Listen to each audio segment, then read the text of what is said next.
तो दोस्तों welcome back to Insta Master Class series. इस वीडियो में डिस्कस कर रहे हैं डिसेंडिंग ट्रायंगुलर पैटर्न के बारे में। एक बेयरिश ट्रेंड कंटिन्यूएशन पैटर्न है ये। चार्ट पे बहुत ज्यादा आपको देखने को मिलता है। इस पैटर्न को आप निफ्टी, बैंक निफ्टी या किसी स्टॉक्स पे देख सकते हो ट्रेंड कंटिन्यूएशन ट्रेड्स को पकड़ने के लिए। तो इस वीडियो में डिटेल में समझेंगे इस पैटर्न के बारे में, कैसे आइडेंटिफाई करना है, कहां पे entry, stop loss, target fit करना है और क्या एडवांटेजेस एंड डिसएडवांटेजेस हैं इस ट्रायंगुलर पैटर्न की। तो सबसे पहले मैं आपके सामने लाता हूं ये पैटर्न दिखता किस तरीके से, how to identify this pattern. तो यहाँ पे आप स्क्रीन पे देख पा रहे हो कुछ इस तरीके का ये पैटर्न देखने को मिलता है। ये जो पैटर्न है दो लाइन से मिलकर बनता है। यहाँ पे आप दो लाइन देखोगे, पहली एक हॉरिजॉन्टल लाइन देखने को मिलेगी और एक आपको एक फॉलिंग लाइन देखने को मिलेगी, एक ट्रेंड लाइन देखने को मिलेगी जो लगातार मार्केट नीचे ले जा रही है। ठीक है, तो ये इस टाइप से इन दो लाइन के मिलकर एक पैटर्न बनता है, इसको हम ट्रायंगुलर पैटर्न कहते हैं। तो यहाँ पे क्या होता है, पहली कंडीशन याद रहे कि डाउन ट्रेंड में होना चाहिए। तो ये एक बियरिश पैटर्न है, तो यहाँ पे सबसे पहली कंडीशन है मार्केट का ट्रेंड डाउनवर्ड्स होना चाहिए, तब ये पैटर्न अगर दिखता है तो एक डाउन साइड में ट्रेड बहुत ही बढ़िया शॉर्ट ट्रेड मिल सकता है। पहली कंडीशन मार्केट डाउन ट्रेंड में होना चाहिए। सेकंड कंडीशन कंसोलिडेशन, तो यहां पे मार्केट डाउन ट्रेंड में आने के बाद एक लेवल पे आके प्राइस रुकेगा एंड देन फिर ऊपर जाएगा एंड देन फिर वहां से फॉल होगा और यहां पे आपको एक कंसोलिडेशन, लगातार ये जो लेवल है और जो लाइन आ रही है इन दोनों के बीच में कंसोलिडेट होगा प्राइस। तीसरी बात ट्रेंड लाइन है, ये एक फ्लैट लाइन होनी चाहिए। यहां पे आपको बार बार सेम लेवल पे मार्केट प्राइस सपोर्ट लेता हुआ दिखना चाहिए। कोई भी स्टॉक, निफ्टी, बैंक निफ्टी वगैरह पे जो आप देख रहे हो, ये प्राइस बार बार इस लेवल पे फ्लैट लाइन पे सपोर्ट लेता हुआ दिखना चाहिए। चौथा पॉइंट है कि डिसेंडिंग अपर ट्रेंड लाइन, जो ट्रेंड लाइन आ रही है ये डिसेंडिंग होनी चाहिए। मतलब पहला जो जंप मारा प्राइस ने ऊपर गया, उसके बाद यहां से सपोर्ट लेके दूसरी बार जब जंप मारा तो पिछले हाई के नीचे रहा एंड देन फिर तीसरी बार जंप मार रहा है प्राइस तो पिछले हाई के नीचे। तो यहाँ पे लोअर हाई फॉर्मेशन आपको देखने हैं, प्राइस में लोअर हाई फॉर्मेशन होना चाहिए और उनको मिला के, उन पॉइंट्स को मिला के एक ट्रेंड लाइन निकल के आएगी और अल्टीमेटली फिफ्थ पॉइंट आएगा कि ट्रेंड कंटिन्यूएशन। जैसे ही ये जो लोअर फ्लैट लाइन है ये ब्रेक डाउन होगी, यहां पे आपको एक डाउन मूवमेंट देखने को मिलेगा। मतलब जो डाउन ट्रेंड चल रहा था उसके बाद प्राइस ने कंसोलिडेशन दिखाया, मतलब ऊपर से बार बार सेलिंग प्रेशर आ रहा था, इसीलिए ये लोअर हाई बनाता हुआ आपको प्राइस दिखा और यहां पे एक डाउन ट्रेंड में आपका फ्लैट लाइन जो बार बार सपोर्ट कर रही थी इस लेवल को भी ब्रेक कर दिया। अब क्या बचा, अब यहां से प्राइस ने डाउन ट्रेंड दोबारा से स्टार्ट कर देना है। तो ये साइकोलॉजी इस ट्रेडिंग पैटर्न की। इस ट्रेडिंग पैटर्न में आपको बियरिश प्रेशर बार बार देखने को मिल रहा है कंसोलिडेशन जोन में। मार्केट कंसोलिडेट हो रहा है एक डाउन ट्रेंड के बाद, बट वहां पे भी आपको एक प्रेशर दिख रहा है, सेलिंग प्रेशर दिख रहा है, इसीलिए ये डिसेंडिंग ट्रायंगुलर पैटर्न आपको देखने को मिल रहा है। सो इस तरीके से आप इस पैटर्न को आइडेंटिफाई कर सकते हो चार्ट पे, बहुत ही इजीली ये आपको आइडेंटिफिकेशन हो जाएगा। तो मेन फीचर्स जैसा कि अभी हमने डिस्कस किया, मेन फीचर्स है कि डाउन ट्रेंड में होना चाहिए, पहली बात। दूसरा कंसोलिडेशन फेज, डाउन ट्रेंड में आने के बाद प्राइस कंसोलिडेट रहे। तीसरा है डिसेंडिंग अपर ट्रेंड लाइन डिसेंडिंग होनी चाहिए, मतलब लोअर टॉप्स बनने चाहिए। एंड हॉरिजॉन्टल लोअर लाइन, जो लाइन है फ्लैट लाइन होनी चाहिए, बिल्कुल बार बार यहाँ पे जो प्राइस बार बार इसको ब्रेक करने की कोशिश करे बट यहाँ से जंप करे एंड देन फिर कंटिन्यू डाउनवर्ड, मतलब यहाँ से ब्रेक डाउन होना चाहिए और प्राइस यहाँ से नीचे निकल जाएगा। तो आप यहाँ पे इन पॉइंट्स पे एंट्री ले सकते हैं। अब बात करेंगे एंट्री, टारगेट और स्टॉप लॉस क्या रहेगा। इस पैटर्न को देखने के बाद एंट्री टारगेट कहां पे करना है, तो देखिए डाउन ट्रेंड में आने के बाद प्राइस ने कंसोलिडेशन किया, लेवल ब्रेक होने के बाद ही हमको एंट्री मिलेगी। कंसोलिडेशन जोन में कभी एंट्री मत करना है, लेवल ब्रेक होने के बाद ही एंट्री करना है।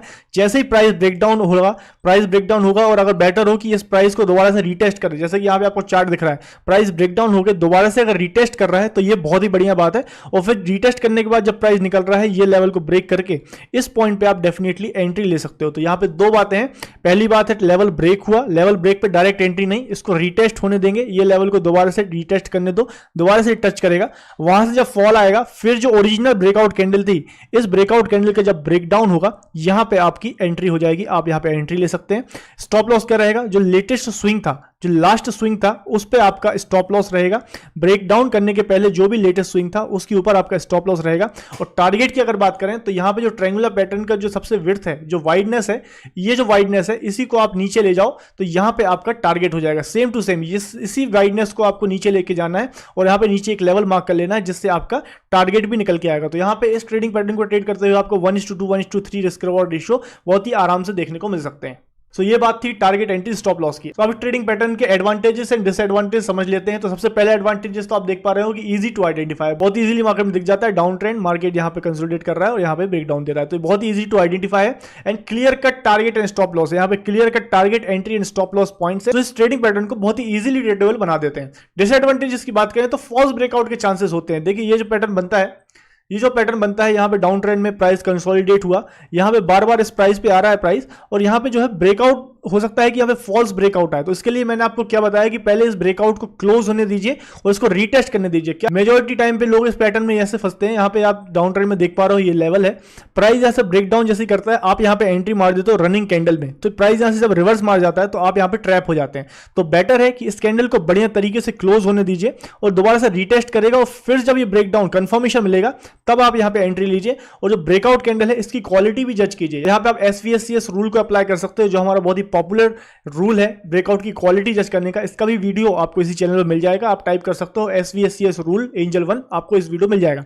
तो यहाँ पे SVSCS रूल के तहत आप इस ब्रेकआउट की क्वालिटी जज कर सकते हो। उसमें अगर ब्रेकआउट बहुत ही बढ़िया कैंडल के साथ, बिग वॉल्यूम के साथ, क्लोजिंग अगर सॉलिड बॉडी के साथ ब्रेकडाउन हो रहा है तो एक बहुत ही बढ़िया ब्रेकआउट होता है, और उसको ब्रेकआउट होने के बाद कंफर्मेशन के बाद आप दोबारा से री एंट्री लें तो ज्यादा बेटर होगा, आप फॉल्स ब्रेकआउट से बच पाएंगे। और लास्ट पॉइंट है कि रीड्रॉइंग ट्रेंड लाइन। क्या होता है कभी कभी ये भी आपको देखने को मिलता है, प्राइस यहाँ पे नीचे आ रहा है डाउन ट्रेंड में और प्राइस यहाँ पे कंसोलिडेट हो रहा है, ठीक है, आपने ये लाइन बनाते हुए आ रहे हो आप, बट क्या होता है कभी कभी जो प्राइस इस तरीके से भी हो जाता है, तो आपको जो लाइन है इसको रिवाइज करके इस तरीके से थोड़ा एडजस्ट करना पड़ेगा। तो लाइन आपको बार बार एडजस्ट करनी पड़ सकती है बेस्ड ऑन प्राइस। क्या होता है प्राइस यहां से लाइन फॉलो कर रहा है, थोड़ा सा ऊपर निकल गया, तो यहां पे आपको पुराने लेवल के साथ इस लेवल को मिलाने के लिए एक और लाइन ड्रॉ करनी पड़ती है, तो आपको रीड्रॉइंग करनी पड़ती है लाइन। बट अल्टीमेटली वेट हमको ब्रेकडाउन का ही करना है, ब्रेकडाउन होगा तभी हमारी एंट्री होगी। उसके ऊपर किस तरीके से प्राइस बन रहा है, ऊपर किस तरीके से रीड्रॉ करके हम लाइन बना रहे हैं, मेन कंडीशन यह है कि जो फॉलिंग में होना चाहिए, प्राइस जो है फॉल करना चाहिए, पिछले स्विंग के नीचे ही लेटेस्ट स्विंग होना चाहिए, ये मेन फीचर है जैसा कि हमने पास में डिस्कस किया। तो ये थे कुछ advantages disadvantages descending triangular pattern के। तो एक बेयरिश ट्रेंडिंग पैटर्न है, उसको किस तरीके से यूज कर सकते हो, इसको आप ऑप्शन सेलिंग में अगर आप काम करते हो तो निफ्टी अगर फॉल हो रहा है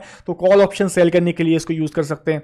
अगर निफ्टी ट्रायंगुलर पैटर्न दिख रहा है तो आप पोजिशनल पुट ऑप्शन बाय करने के लिए कर सकते हैं, फ्यूचर्स में सेल करने के लिए कर सकते हैं, स्टॉक्स में इंट्राडे ट्रेडिंग करते हैं तो वहां पे आप स्टॉक्स को इंट्राडे में शॉर्ट करने के लिए ट्रेडिंग पैटर्न का यूज कर सकते हैं। तो मल्टीपल यूज है इसके मार्केट को शॉर्ट करने के लिए। आई होप ये वीडियो आपको इन्फॉर्मेटिव लगा है तो please hit the like button, comments में बताएं नेक्स्ट किस पैटर्न में आपको वीडियो चाहिए। तो आइए बात करते हैं लेटर ऑफ द डे की। हम थे डी पे, डी फॉर डेरिवेटिव। डेरिवेटिव मतलब कि ऐसे फाइनेंशियल इंस्ट्रूमेंट जो अपनी वैल्यू को ड्राइव करते हैं अंडरलाइंग एसेट से। तो आप सभी जानते हो जो आपके ऑप्शंस है ना, ये ऑप्शंस और जो फ्यूचर्स, ये दोनों डेरिवेटिव में आते हैं, ये दोनों डेरिवेटिव कॉन्ट्रैक्ट्स हैं, ये दोनों अपनी वैल्यू किससे ड्राइव करते हैं, जिस इंडेक्स का ये ऑप्शन है। जैसे निफ्टी का अगर ऑप्शन है तो निफ्टी इसमें अंडरलाइंग एसेट रहेगा, बैंक निफ्टी का तो बैंक निफ्टी अंडरलाइंग एसेट रहेगा, या कोई एफएनओ स्टॉक में ऑप्शन है या फ्यूचर्स है तो वो एफएनओ स्टॉक उसका अंडरलाइंग रहेगा। जैसे जैसे अंडरलाइंग मूव करेगी उसी हिसाब से ये ऑप्शंस में और फ्यूचर्स में इसका मूवमेंट आता है। इनकी खुद की वैल्यू नहीं होती है, ये अंडरलाइंग अपनी वैल्यू को ड्राइव करते हैं, इसलिए इनको हम डेरिवेटिव बोलते हैं। तो ये था letter of the day D. अब नेक्स्ट लेटर पे बात करेंगे ई के बारे में। कमेंट से बताइए कौन से लेटर को हम इंक्लूड करेंगे। वीडियो इंफॉर्मेटिव लगा है please hit the like button, channel को सब्सक्राइब कर लें, बेल आइकन को क्लिक करना ना भूलें। Thank you for watching. Happy trading. Investments in securities market are subject to market risks. Read all the related documents carefully before investing.